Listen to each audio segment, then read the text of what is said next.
Hey guys, Sullivan and Owen here in Philadelphia. If you're here, you're probably a fan of gardening or flowers or both. And you may have noticed that every small grower and many of the specialty plant growers, especially here in the US, are sold out of everything for the entire season. And yes, that is the season that hasn't started yet.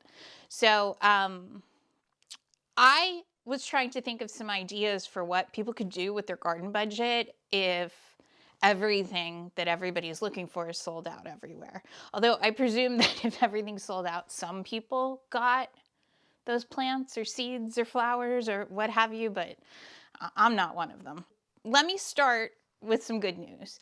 From what I was reading when I was working on the seed video, for this year, it did look like that those many seed suppliers were sold out of lots of popular things. They either held back or they had a second wave of seeds coming out in March. I don't know enough about the seed supply chain to know why that would be. I just know that I've been seeing that there will be a restock on something. So all is not lost in terms of seeds. However, let's just, for the sake of this video, presume that everything is sold out. Many of the dahlia tuber suppliers, the rosariums, King's Mom, I shouldn't even say big, I think they're a small family farm, but they have widely been publicized by Erin at Florette's books and courses, and many other flower farms have talked about King's Mom as a supplier for heirloom mums, and they sold out. They could only open sales up to their existing customer base. I have ordered from them in the past, but I saved some of my mums. I'm trying to overwinter a few of them, so I didn't try to order any this year. They just, from the tone of their website, they sounded overwhelmed by demand. You know, with the way information is shared via YouTube, via blogs, via courses, programs, Instagram, etc., it stands to reason that at some point the word is going to get out about some of these suppliers and things are going to sell out. So while I'm really happy that so many small growers have made their sales goals and sold out for the year,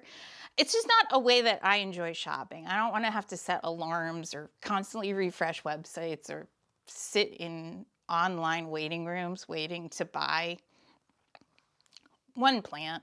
I'll either have to find different things to grow or learn to adapt to the way things are changing. But I thought we could use a video of things that we could work on in the garden that don't require sold out items. And they're specifically grounded in things that I have planned for this season or things that I've worked on that I think work really well when we're in the midst of, supply shortages in lots of things. So number one would be infrastructure.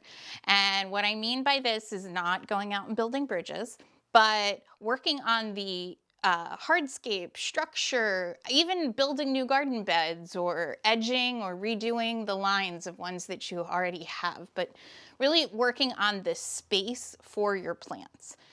I would venture that most of us have a lot of plants and that in the current way that gardening has been marketed, we're all in this kind of constant consumption looking for new things. But for me, it's a chance this year to step back and really work on refining some of these areas that have either been neglected or now that I'm a few years into my garden renovation need to be revisited because the original lines have changed or things like that. So what you could do in terms of infrastructure is that while the lumber shortages of mid-2020 through last year have eased, it doesn't look like prices are going to change. So I think that that's something that we all just kind of have to get used to. I think if you're waiting to build something because you want to see if lumber prices come down, I don't think they're coming down within a reasonable enough window that I would put off a project. So if you were planning on building any new raised beds or garden structures or just, need to rebuild something, fencing, I can't tell you how lucky I feel that we were able to get our fence done in June 2020, because I just don't know that it would be possible to do it beyond that. But it does look like things are starting to ease up a little bit, though even our fence guys have said like the cost of the raw materials to build the fence, everything's up about 15 to 20%. On the plus side, sheds, greenhouses, paving stones, patio products, gravel, these are all things that still probably have some wait and delivery times, but they had their peak shortages in 2020 into spring 2021. So for the most part, from the suppliers that I've been checking out, it seems that the supply shortages have eased there. So while we're dealing with plant shortages or seed shortages or sold out, this might be a good thing to start working on. I have been doing a lot of research on sheds and greenhouses, and so I would still say that if you're planning on purchasing or building one with materials like the polycarbonate sheeting or glass or things like that, you're still looking at about 14 to 20 weeks in terms of delivery of some of these things to be made. But it does seem like that aspect of garden materials, garden projects has recovered a bit from some of the supply chain shortage. To me, that's something that can be really beneficial to work on and is a great way to invest in the longer term aspects of your garden. So what I'm planning to do as it relates to infrastructure is that I have to work on 2 areas that have just been like completely put on pause. My potager garden was so lovely when I finished it in summer 2020. And I had built that potager around our 100-year-old maple that we had worked really hard to try to save. It was declining due to climate changes. And then in very early spring 2020, we had this insane windstorm here in Philly and the Northeast. And 70-mile-an-hour wind gusts came through, and it split the central leader, the central trunk of this tree, very up high. It's about 70 feet tall. And so we had our arborist come out. It was going to cost almost the same amount to try to repair the tree, and it was pretty dangerous. It was positioned right next to our driveway. A big limb came down. It was kind of scary. I really didn't want to get rid of that tree, but it did have to come out. And so the result of that coming out in the middle of the early spring vegetable garden season is that I couldn't really put anything into the vegetable garden because they were going to take down a big tree. We had to have the stump ground. We didn't have it ground out like below grade because I wasn't planning on planting anything there, but they left this huge pile. I asked them to leave the wood chips. I thought that I would do something with them. But, and then weirdly in May, everything just kind of for my wedding work turned back on, and my fall weddings and late summer weddings that I had postponed due to the pandemic were all back on. So I was like back to work. My work just sort of turned back on, and you can kind of see this in my videos. I was sort of all over the place, and it's been tough to get back into figuring out what my life is. But so I completely neglected the vegetable beds, and they had this huge pile of wood chips in the middle, and we have a weed problem here, and my weedy grass just spread seed all over it, and the whole vegetable garden got taken over by like thug weeds and this mound of degrading mulch in the middle of it, and then my cute little vegetable beds around it. They were still on irrigation, so I still planted vegetables and we ate out of the garden. It just looked a mess. My beautiful arch that I had built at the entrance of the potager was also taken out in that windstorm. I'm going to take you guys out there because we're going to talk about how I'm redesigning that over the next few episodes, but it's still sitting there. I don't know. I'm sure this has happened. Something is just so disappointing. It just does not work out the way you expect it to, and you can't even look at it. Like I couldn't even go touch it. The only time I got any kind of joy out of the vegetable garden was like my family was finally able to come visit, and You know, watching my niece pull carrots willy-nilly, you know, just because it was fun, and picking, finding strawberries hidden amongst the weeds and things like that. But it was just so messy. It is so messy. It really needs a lot of attention. The other area that needs some what I would consider infrastructure work is my patio area off the back porch. If you have been a subscriber here for a little while and sort of watched me get into the renovating of the garden, I had big plans for this area, but in midwinter of the end of 2020 into the like January, February 2021, we were like ghosted by our hardscaping contractor. He had worked with us in the spring to get ready for the new fence, and we had done just like a rough pack of a gravel driveway, but we weren't going to finish the driveway until all this heavy equipment had come in to do the patio installation. And he just he stopped returning our calls, which was I mean, I didn't date during the age of online dating, but ghosting is really awful, especially when you're like, hey, take my money. So that project, having to put that project on hold was, look, to call it devastating, it's devastating from a gardening planning perspective. It's like a wrench in the plans.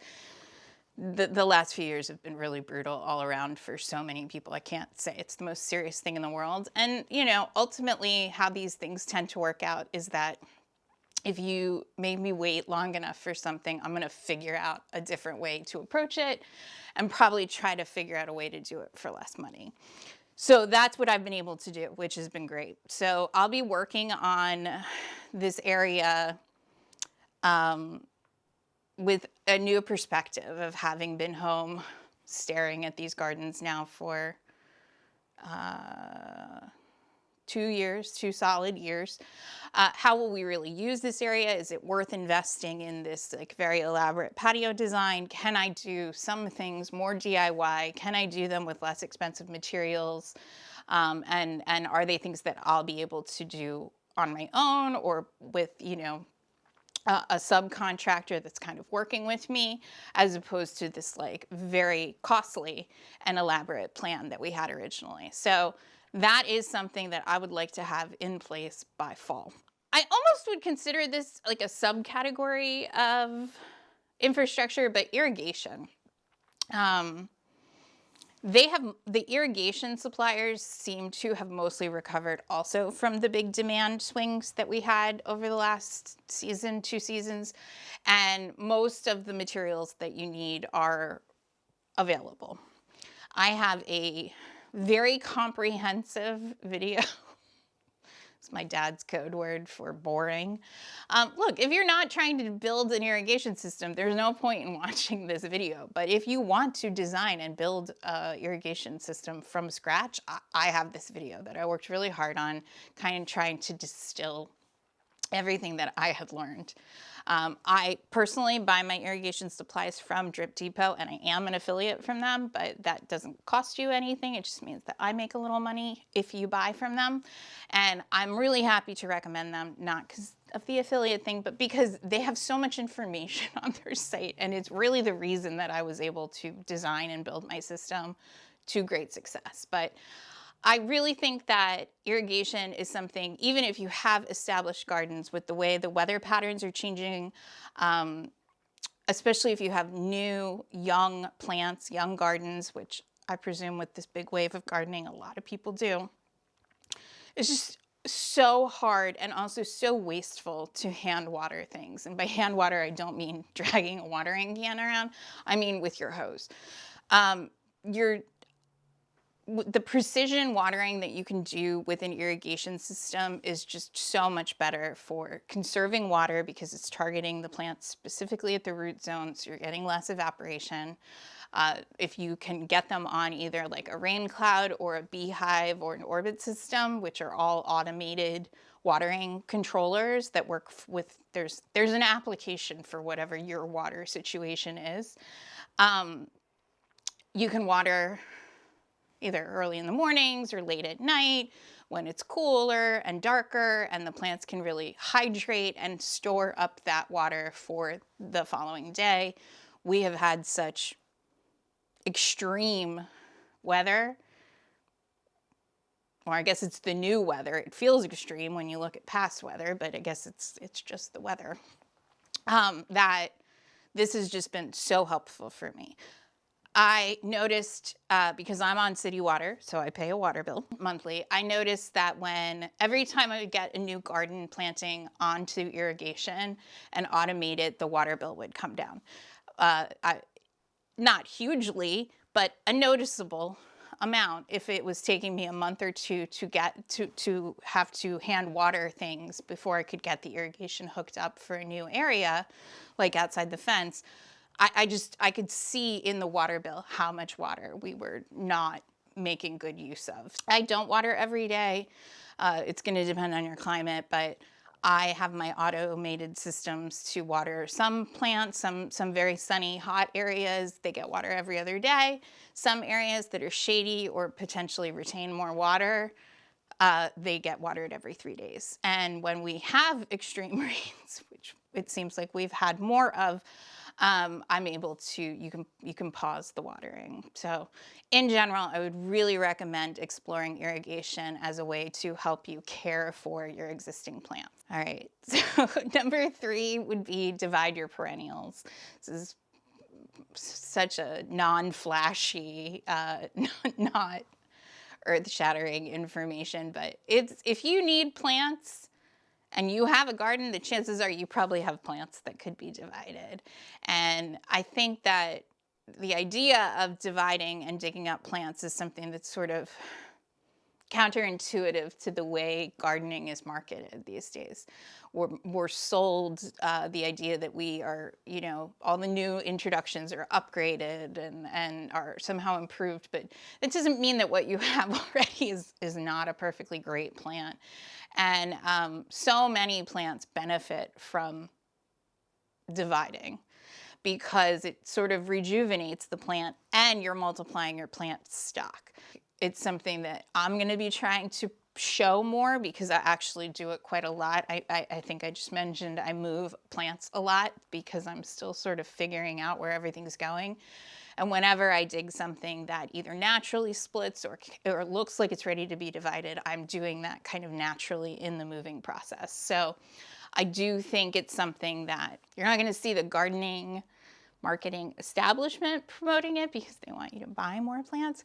And the other thing that dividing does is that it gives you an opportunity to either try to do a plant swap or when we were first beginning the renovations here, there were some plants that were here that I hadn't intended to keep, and I was able to put them out for free, and they always go. I mean, I'm in a city, not in a rural area, but people always take free stuff here, especially if it's good plants.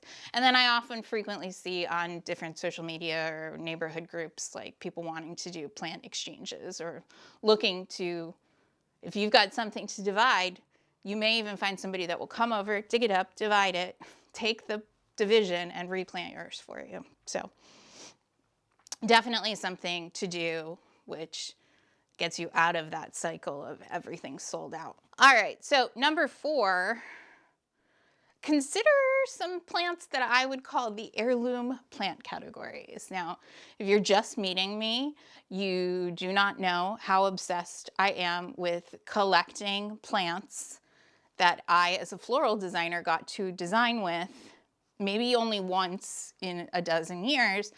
And I'm committed to tracking those plants down and growing them in my own garden because they were magical. These include rare peonies, bearded iris, heirloom mums, and unusually colored roses. And I'll be doing my favorites list in many of those categories over upcoming episodes. But I don't see a lot of videos on these plant categories, and I think that that's a shame because with the exception of, depending on the region, with the exception of some of the mums, and not even, some mums are tender perennials, But with the exception of the mums, every single plant in the peony, iris, rose category can far outlive a gardener's lifetime. And so to me, that makes them heirlooms. Do I think that my niece would probably prefer to inherit my handbag collection over my peony collection? Probably, but she's only 6, so maybe she'll grow to love the plants. I mean, she loves designing with flowers, so maybe she will want some of these someday. But to me, these collections of plants, they're with me, whether this is my forever home or I move to another garden. These are plants that I can either divide and take some with me, or, you know, take the whole thing with me. Because peonies can last hundreds of years, which is kind of amazing. Again, to me, it's a different way of thinking about these plants separately from how they're marketed to us. Like, some of these plants can be incredibly costly, but that's the new introductions. Older varieties, especially peonies, which can be divided every 3 seasons or so, and iris, which readily multiply every single season, the older varieties are very reasonably priced. There's something for everyone in this plant category. Peonies and iris are going to be the 2 heirloom plant categories that I'm going to talk about specifically for this video, because now through spring is a great time to order them. Iris rhizomes are dug and shipped over the summer into early fall, depending on your zone. And peonies also, bare root peonies should be shipped. Actually, all peonies, if you're going to buy a peony and plant it, do not buy it at the garden center in spring. It's just not the right time to plant peonies. And even if you're buying an older variety, a $15 or like a big box store bag, which don't buy the big box store ones because they're usually 1 eye, and that means you're going to be waiting 3 years for flowers, and it's usually worth it to just spend $10 more and get a 3 to 5 eye division. So in terms of the iris can be found for almost every website has like a section where there are $4 or $5 selections. You can sort all of them. Iris multiply and are also bred so prolifically that the prices come down really quickly on them. And an iris, buying a $4 iris, planting it at the right time, letting it overwinter, and then enjoying it through the spring, it's likely to pop up anywhere from 3 to 7 new plants from just that one plant. It's like an incredibly rewarding investment. Now, I hear from people that they don't like bearded iris, including my husband, who's upstairs working right now, who, when I unveiled my collection, my first year of 150 new iris rhizomes, he goes, I don't like bearded iris. And I was like, well, you will like these. He didn't. And it's a 6-week season. So are the peonies. So I'm not going to pretend that these are going to give you year-round enjoyment like a catmint or an agastache or even some of the roses. However, for early spring, they're just like to me, joyful.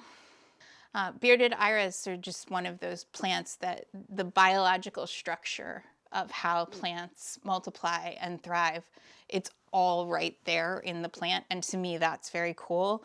And also, I like the weird colors that they come in. I like the kind of explosive mix of a focal flower and a line flower and a spray flower, depending on how many blooms are on the stalk. They're just a flower that I really love and would like to see them become really cool again. So all of that to say, I'll be doing some videos on some of my favorite iris, peony, roses. I'm probably going to skip mums because King's Mum is closed for the year, and mums from other sources can get really expensive. So we'll save that until maybe a few more people enter the mum nursery business, which is a great opportunity for someone out there if you love mums. So number 5 would be working on your tree and shrub game. So for someone like me that gets really caught up in flowers, it can be hard to pay attention to the other elements in the garden, but it's kind of like focusing all your attention on your accessories and not thinking at all about your outfit. When I put in shrubs, Like, I made an effort to go find shrubs and trees. You can check, there's this video where I kind of talk about what I was looking for. It just kind of changed the way that I saw the garden.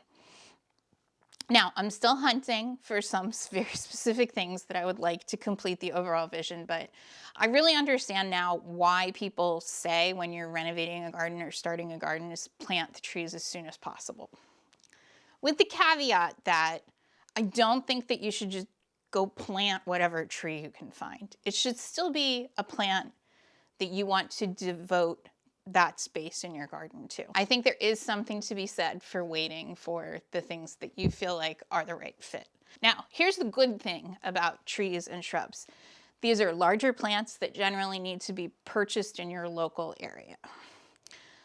The bad news about trees and shrubs is that they are still grown at big central nurseries, and it's very costly to truck them around the country, especially during trucker and freight shortages like we're experiencing.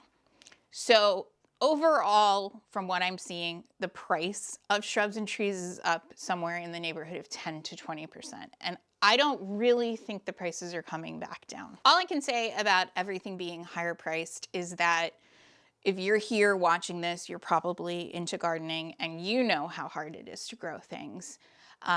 Well, plant nurseries around the country that grow these shrubs from, cuttings or, grafts or however they're doing it. There's work and input and space to grow for them. Then there's the truckers, the people that move the plants around the country for us. And then there's the people working at the garden center, including the cashiers working through a pandemic to keep the garden centers open, to kind of keep this industry going. It's not that the demand was there. I don't know that there were people or supplies to keep it going. So it's just been a really difficult time for pretty much every industry, but horticulture and gardening doesn't get as much attention. It's typically a very low-paying industry. And so from my point of view, if the increased prices mean that these businesses can stay open, as well as pay the people that are working, fair living wages, I'm okay with that. It means it's up to me to adjust my budget to accommodate for that, which means maybe spending a little less or buying fewer things so that I can keep to a budget, but I'm okay with the rising prices if it keeps things going. All right, and last up for things that we can do while everything's sold out is to tidy up while we wait to see where things shake out. I didn't even want to put this one on here because I could feel like I'm basically writing, "Dear Diary, this year I will tidy up after myself." It's just not an exciting topic for me. But when you really can't find things that you're looking for your garden, or they're sold out, or you just decide the prices aren't where you can make them work, so you're going to sit this season out on something in particular, tidying up or fixing a neglected area or going out and tackling the weeds in some spot that you just pretend doesn't exist. These are all things that can really, really change the entire experience of being in your garden. For me, one of those things is finally addressing our incredibly weedy turf area. I can't even call it a lawn because it's just weeds. I had to mow it like a maniac last year because I was trying to constantly stay on top of them to keep them from spreading seed, and it's still spread into all my beautiful garden beds anyway. I'm hoping that I can finally kill it all this year and replace it with a more low maintenance turf micro clover blend. It'll still need to be mowed, but I'm hoping that with the right combination of ingredients in that blend, I can kind of choke out all the annual and perennial weeds that we have. And that's something, is it fun? No. Is it really necessary? Yes. If you're just finding me on this video, you're probably like, wow, that girl talks a lot. But also, my home was abandoned for a good 10 years and severely neglected for 10 years prior to that. So the weeds really want to come back here. And it's not something that I have made a super high priority, but then when it gets out of control, it just ruins the experience of being out in the garden, because instead of looking at like enjoying the rewards of all that work. You're sitting there going, "Ugh, look at the weeds. This is going to take so much work to get rid of them." The other thing that I'm going to be tackling from a tidying up standpoint is edging. Now that my garden beds have pretty established lines, and I don't think I'm going to be expanding or changing too many of the lines, I think I might be ready to start getting into edging after I get that grass, turf, lawn situation sorted out. I'm also going to be looking at actual physical edging for a couple of places where I think it would be beneficial. And so that's one of my planned videos for all of these days is I ordered some samples of some edging options for specifically outside of the fence where we are down to the sidewalk and would like to put some kind of barrier to help contain the mulch that is helping so much with the weed suppression out there. And and the last part of tidying up is that I'm not really a resolution type of person. I'm just more like I'm gonna try to commit to this, but I don't do it like at January. So I guess this is sort of like the new year for gardening. I have to commit to cleaning up after myself better. I've spent most of my career being the person that dreams up big ideas, doing the work to execute them, and then having a team or assistants to kind of clean up after me. I'm aware of how that makes me sound, but I can just say, like, it was my job. I'm very grateful for the team members that I've had over the years, but it was my role to be the kind of big thinker. And in order for me to get through the creating of the work that I needed to, I would often have to move on to something else and leave projects for a team member to clean up. So I'm not the easiest person to work for, but I hope that I have always conveyed, at least to the team that I worked with in the past, how grateful I am that they're there. But I don't have that here at my own home, in my own garden. And my husband just walks around behind me at this trail of tools and trash and debris that I just kind of leave in my wake. I have to do better at this because it actually, from a YouTube perspective, it prevents me from sometimes going out and filming because I've kind of left things in such a state. And I do want to share more. And I don't want to share only perfect things, but if I have left myself a trip hazard, it makes it sort of difficult to film. So I am going to be making an effort. And some of the infrastructure projects I have will improve the cleanup process, I think. I don't want to make excuses. I really am terrible at cleaning up after myself when I'm in the middle of a project. Part of what's going on is that the garden became such a priority to me over 2 years, but I've never really had a proper space devoted to it. My garage is really my floral studio. I have work tables and a walk-in cooler and things like that. So where normal people would keep their tools in garages, mine are kind of all over the place. And that's because when I moved my floral business home, I didn't really know that I was going to then try to become this like master gardener. I'm not making excuses, but I do have to make a better effort to make myself places to put my tools away, which is part of why I just leave them strewn about. While my husband is an excellent assistant, he does have a very full-time job and cannot be my cleanup assistant. So I'm gonna have to learn to do a better job of doing that, which hopefully will mean that I'm able to film more regularly in the garden. Not because I'm embarrassed with how it looks, but because I have so much work to clean up that by the time I actually clean it up, I don't feel like filming anymore. So those are some thoughts I have about things that we could be doing during this sold out time. I, for one, would really love to continue to see all these growers remain successful, and hopefully with the changes in their work year, by selling things out early, it gives them some more time to do things because it can be such like a full-time proposition. So I thank you guys for watching my 28 days of videos. If you haven't already, please subscribe, and I will see you guys in the next one.